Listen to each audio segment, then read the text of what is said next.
நான் பேசி ஆட்சி கவிழ்த்தது கேள்விப்பட்டிருக்கோம். இல்ல ஏசி ஆட்சி கவிழ்த்தது கேள்விப்பட்டிருக்கோம். ஆனா, ஒரு ஃபாண்ட்டான ஆட்சி கவிழ்த்தது பார்த்துருக்கீங்களா? அந்த கதைய பார்க்க போறோம். 2008 உலகம் ஃபுல்லா ஃபேமஸா ஓடுன ஒரு ஸ்கேம். பனாமா பேப்பர்ஸ் அப்படின்னு. உலகம் ஃபுல்லா இருக்க பல அரசியல்வாதிகள், தொழிலதிபர்கள் வந்து கருப்பு பணத்த பனாமால சேர்த்து வச்சதாகவும், அந்த பனாமா சேர்த்து வச்ச அந்த பற்றிய இன்ஃபர்மேஷன் தான் அந்த பனாமா பேப்பர்ஸ் சொல்லி ஜேர்னலிஸ்ட்லாம் வந்து உலகம் ரிலீஸ் பண்றாங்க. அப்படி ரிலீஸ் ஆன அந்த டாக்குமெண்ட்ஸ்ல வந்து பார்த்தீங்கன்னா, பாகிஸ்தானோட பிரைம் மினிஸ்டர் அந்த நவாஸ் ஷெரீப் மேல வந்து ஒரு ஊழல் குற்றச்சாட்டு இருந்துச்சு. இந்த மாதிரி பல காசுகள் வந்து பணமா சேர்த்து வச்சிருக்காரு அப்படின்னு.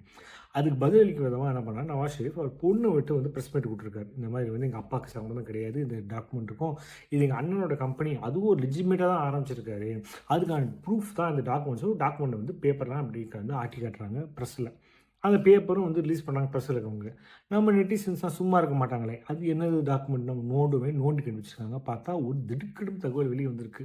அந்த டாக்குமெண்ட் அதாவது வந்து இந்த பர்ட்டிகுலர் கம்பெனி வந்து நவாஸ் ஷெரீப் பையனோடது, அவரோடது இல்ல அப்படின்னு சொல்ற அந்த ப்ரூஃப் இருக்க டாக்குமெண்ட் டைப் பண்ண ஃபாண்ட் வந்து கேலிப்ரி. இந்த கேலிப்ரி இதுல என்ன பிரச்சனை இருக்குன்னு கேட்கலாம்.